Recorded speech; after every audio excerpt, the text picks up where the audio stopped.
আমি যেটা বলছি যে আপনার মানে আমরা কি দেখি দানের কথা, মানে যারা জ্ঞানী পুরুষ, যারা দেখবেন একটু সাধু সন্ন্যাসী, তারা এটা বলে গেছেন যে আপনার রোজগারের 1/4 আপনি দান করতে পারেন। কিন্তু কখনো কি এই প্রবাদ শুনেছেন যে আপনার রোজগারের 4 মধ্যে 5 আপনি দিয়ে দিলেন? সেটা কি করে সম্ভব হয়? আর ঠিক এই জায়গাটাই রেস করেছেন অভিজিৎ দাস ববি, যিনি ডায়মন্ড হারবারে এই অভিষেক ব্যানার্জির বিরুদ্ধে ফাইট দিয়েছেন, এবং শুধু ফাইট দেওয়া নয়, তিনি লিগ্যাল প্রসিডিংসও এগিয়ে নিয়ে যাচ্ছেন। আমি আপনার কাছে এই বিষয়টা এবারে আসব। আপনি যে এই কথাটা বলছেন, দেখুন এইখানে আপনি ডিটেলসগুলোও তুলে ধরেছেন। এই যে 1000 করে যে দেওয়ার কথা বলা হচ্ছে এবং 76,000 বৃদ্ধ বৃদ্ধাকে এই 1000 টাকা করে দেওয়ার কথা বলা হলো, ঘোষণা করা হলো 91,20,00,000 টাকা। মানে আমি যেরকম প্রথমেই বললাম, একজন সাংসদের 15 লক্ষ টাকা মাইনেতে কি করে এই টাকা? হ্যাঁ, যদি এটা হয় যে অভিষেক ব্যানার্জির মানে বিভিন্ন মানে অর্গানাইজেশন রয়েছে, যেরকম আমরা লিপস অ্যান্ড বাউন্সের কথা জানি, সেখান থেকে প্রচুর টাকা ইনকাম, সেখান থেকে যদি দেন সেটা আলাদা ব্যাপার। আপনি এই বিষয়ে আপনার কাছে কি তথ্য রয়েছে? এখানে তো কোনো এনজিওর তো নাম উল্লেখ করা হয়নি। এখানে দেখা যাচ্ছে যে ও বলছে যে ওর নাকি 16,380 জন ভলেন্টিয়ার নাকি টাকাটা দিয়েছে। তা 16,380 জন ভলেন্টিয়ার যদি দেয়, তাহলে আপনার কি আছে, আপনার এখানটায় প্রত্যেক ভলেন্টিয়ার দেবে কত? 55,677 টাকা করে অ্যাভারেজ প্রতি বছর তাকে দিতে হবে। তা যে ব্যক্তি 55,677 টাকা করে দেয়, সে তো ইনকাম ট্যাক্স পেই হবে, তা তো প্যান কার্ড থাকবেই মাস্ট। তাহলে তার লিস্ট কোথায়? মানে 55,677 করে কোনো ব্যক্তি যদি বছরে দেন, তাহলে তার রোজগার নিশ্চয়ই অনেক বেশি হবে। হ্যাঁ, কারণ আমাদেরই বছরে বা মাসে 1,000 টাকা দিতে গেলে আমাদের বাধো লাগে। তো সেক্ষেত্রে 55,677 টাকা যে ব্যক্তি দিচ্ছে, এরকম 16,380 জন দিয়েছে, তার লিস্ট কোথায়? তার প্যান কার্ড কোথায়? এর কি কোনো অডিট রিপোর্ট হয়েছে? সেই অডিট রিপোর্টটা কোথায়? তাহলে কি এটা ব্ল্যাক মানি? আমি বোঝাতে পারছি? একদম। এগুলো তো মানুষ জানতে চাইবে, কারণ তুমি আমাদের যে লোকদের নিয়ে তুমি ঠিক ভোটের আগেই, 2024 সালের ভোটের ঠিক আগেই জানুয়ারি মাসে তুমি এটা দেখিয়ে দিলে যে আমার এখানটায় এটা কত, 4 নম্বর 12 নম্বর পেজটা খুলুন। 12 নম্বর পেজ এসে গেছে। 12 নম্বর পেজ। 12 নম্বর পেজ। ও প্রথমে কি করছে? ও প্রথমে হচ্ছে 10/11/2023, সেখানে বলছে গত 1-1.5 মাস ধরে আমি ডায়মন্ড হারবার লোকসভা এলাকার প্রশাসনের কাছে খবর নিয়েছি, জেনেছি 70,000 মানুষ দুয়ারে সরকারের শিবিরে নতুন করে বার্ধক্য ভাতা পাওয়ার জন্য নাম লিখিয়েছে। তাদের আমরা আমাদের সাধ্যমতো বার্ধক্য ভাতা দেব। এখানটায় মানে 6,380 জন তৃণমূল কর্মী রয়েছে, তাদের থেকে 16,380 জন রয়েছে, তাদের থেকে 7 জনের বার্ধক্য ভাতা দেওয়া হবে। এটা কবে বলেছে? 10/11/2023। এটা হচ্ছে ফলতাতে বলেছিল, পাবলিক র্যালি অ্যাট ফলতা।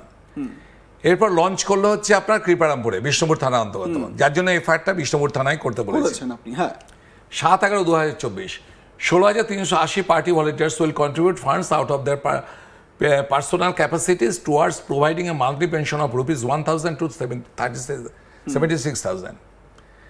অর্থাৎ তাদের নিজস্ব টাকা থেকে তারা 55,677 টাকা করে দেবে। টেলিগ্রাফ প্রত্যেকটা ও নিজের AITC হ্যান্ডেলেও এটা দিয়েছে।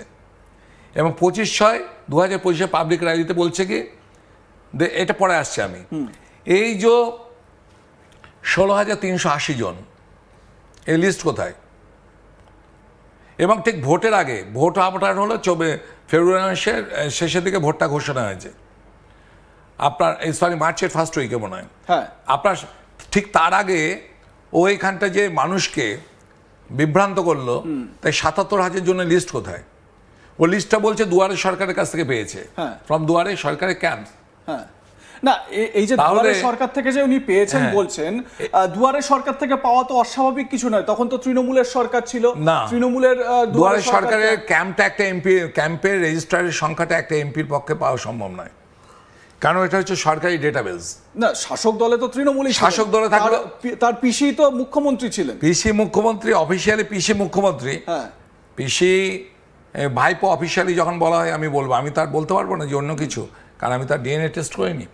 যেটা হচ্ছে যে ওনার পিসি মুখ্যমন্ত্রী থাকলেও উনি এমপি হিসাবে পেতে পারেন না, কারণ দুয়ারে সরকার হচ্ছে সরকারি ডেটাবেস।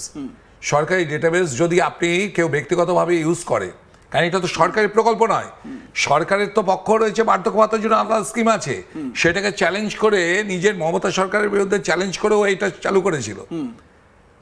তাহলে সেই ডেটাবেস তোর কাছে কি করে এলো? তাহলে তো আইটি একটা পড়বেই,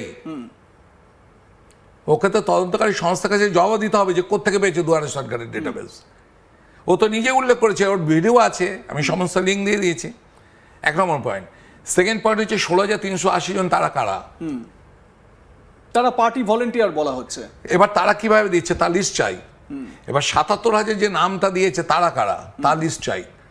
আমরা সার্ভে করতে গিয়ে দেখেছি যে কুমির ছানার মতনও কয়েকজনকে উপস্থাপিত করেছিল স্টেজে, বাকি কোনো লিস্ট কেউ পায়নি। তাহলে মানুষকে ব্লাফবাজি করেছে।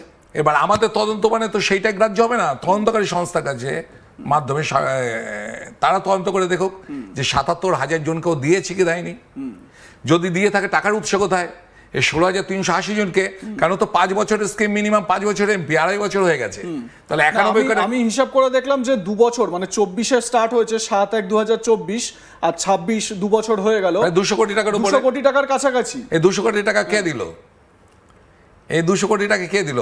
এবং ওইটা যদি এদের মাধ্যমে এটা যদি ব্ল্যাক মানি হয়, তাহলে অটোমেটিক্যালি তদন্তকারী সংস্থাকে আমি রিকোয়েস্ট করেছি যে আপনারা ইডিকে জানান আর ইনকাম ট্যাক্স ডিপার্টমেন্টকে জানান। মানে আমি যে অভিযোগটা, মানে যেটা আমাদের দর্শকদেরও বোঝাবার চেষ্টা করছি, যে অভিযোগটা উঠছে বারবার করে, ভালো করে বুঝুন। একজন সাংসদ 15 লক্ষ টাকা বছরে রোজগার করছেন, কিন্তু সেই সাংসদের ঘোষিত একটা স্কিম নিজের এলাকায়, সেটা হচ্ছে গিয়ে 1000 টাকা করে বয়স্ক লোকেদের দেওয়া। 76,000 এরকম বৃদ্ধ বৃদ্ধা রয়েছেন, সেইটা দিতে গিয়ে 51 কোটি 20 লক্ষ টাকা দরকার।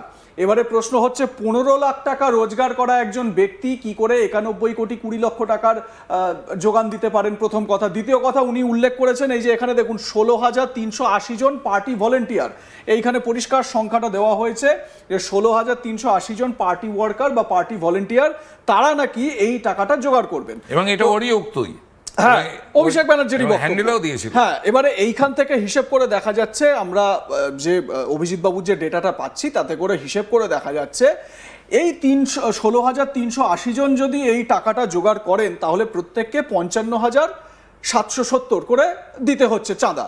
এবারে এই 55,770 করে যে টাকাটা দেওয়া হচ্ছে, এই টাকাটা কোথা থেকে আসছে, এইটা নিয়েই মূলত অভিজিৎ দাস ববির মূল অভিযোগ, যে এই টাকাটা কোথা থেকে আসছে।